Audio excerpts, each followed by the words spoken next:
While proceeding back, sir, we have lost engines. Runway available to land at 25.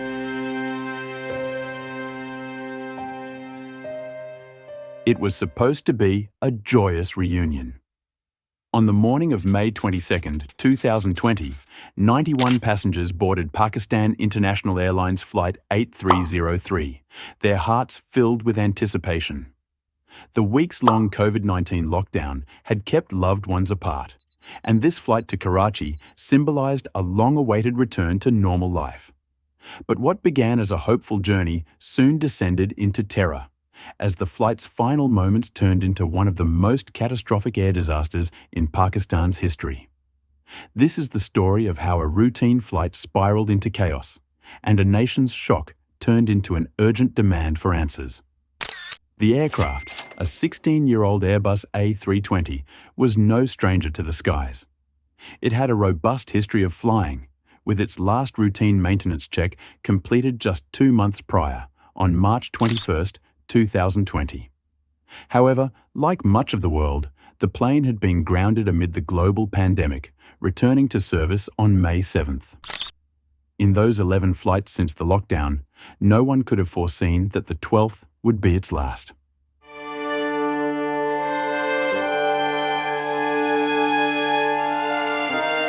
As passengers settled into their seats, the flight crew carried out pre-flight checks. The captain, a seasoned 58-year-old pilot with over 1,700 flying hours, nearly 5,000 of which were as a pilot in command on the A320, seemed like a safe pair of hands. Beside him sat the first officer, a 33-year-old with over 2,200 hours of experience, half of which were on the Airbus. Yet despite their impressive credentials, the pilot's recent inactivity due to the pandemic-induced hiatus loomed as a silent but critical factor.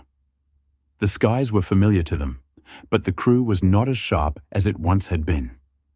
With the boarding completed and the pre-flight procedures signed off, the captain initiated engine start. At 0805 UTC, the Airbus lifted off from Lahore, embarking on what was supposed to be a routine hour and 50-minute flight to Karachi. The skies remained calm as Flight 8303 cruised at an altitude of 38,000 feet. The flight crew received clearance for a standard arrival procedure into Karachi, with favorable weather conditions ahead. But beneath this calm exterior, a storm was brewing, one that would not manifest in the clouds, but within the cockpit itself. As the aircraft began its descent, an unsettling pattern emerged. The crew missed multiple attempts by Air Traffic Control, ATC, to establish contact. When communication was finally restored, the aircraft was still at an altitude of 15,400 feet, descending at a speed of 250 knots, far above the required approach parameters. ATC instructed the crew to descend to 3,000 feet and cleared them for an instrument landing system approach to runway 25 left. We are comfortable now and we are out of 3,500 for 3,000. Established ILS 25 left.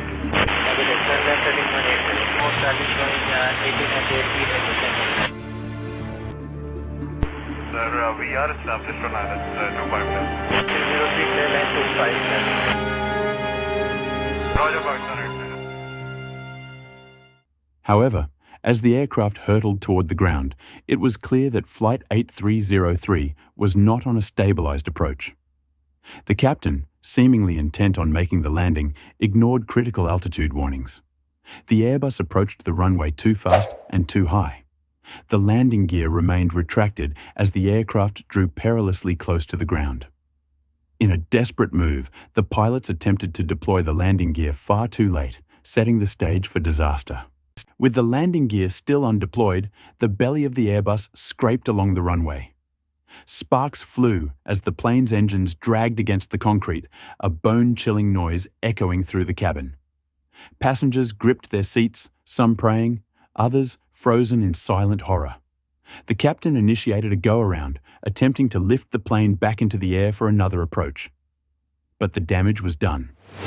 The engines had been critically compromised by the first botched landing attempt, and as the aircraft struggled to climb, It became clear that they were losing the battle against gravity. The plane shuddered and dipped, as if the sky itself was letting go of its hold on the aircraft. At 9:34, just a few kilometers short of the runway, the Airbus crashed into a densely populated residential area. The impact was catastrophic, obliterating homes and vehicles in a cloud of dust and fire.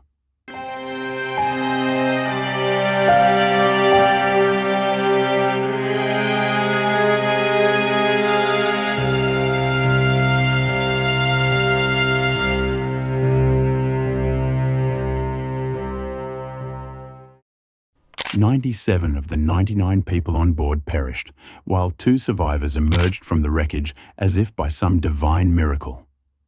भी थे, बड़े भी थे, बुजुर्ग भी थे, उन्होंने जो है वो चीखों पुकार शुरू हो गई। लेकिन उससे पहले जब उन्होंने रनवे से दोबारा उठाया जहाज़, उस वक्त अल्लाह के नाम लेना हर चीज़ शुरू कर दी थी, कलमे वगैरह पढ़ने शुरू कर दी। In the aftermath of the crash, investigators faced a daunting task: unraveling the sequence of events that led to the disaster. The cockpit voice recorder and flight data recorder provided a chilling narrative. The evidence pointed to the crew's failure to adhere to standard operating procedures, missed communications, ignored altitude warnings, and a lack of situational awareness. But it wasn't just about what the pilots did or didn't do. It was about why they made those choices. The investigation revealed that fasting during Ramadan may have contributed to fatigue and impaired decision-making. In response, the Pakistan Civil Aviation Authority introduced revised regulations, emphasizing crew fitness and proper hydration, especially during fasting. The crash of Flight 8303 sent shockwaves not just through the aviation industry, but across the nation. It was a disaster that exposed deep-rooted flaws, lapses in training, regulatory oversight, and support for flight crews, highlighting that safety is an ever-moving target, one that demands constant vigilance. Aviation authorities around the world took note, implementing changes in flight crew training programs and safety protocols.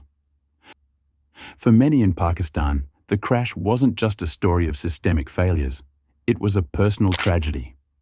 Among those who lost their lives were families heading home to celebrate Eid. The human cost of this tragedy was incalculable. Amidst the rubble and chaos, there were moments of bravery and resilience that shone through. First responders rushed to the scene, risking their own lives to search for survivors. In the midst of devastation, ordinary citizens became heroes. They pulled injured passengers from the wreckage, offered comfort to those in pain, and provided shelter to families who had lost everything. Their acts of kindness were a glimmer of hope in a time of darkness. For the 2 survivors, their miraculous escape came with a burden. Surviving such a catastrophe leaves scars far deeper than those on the skin.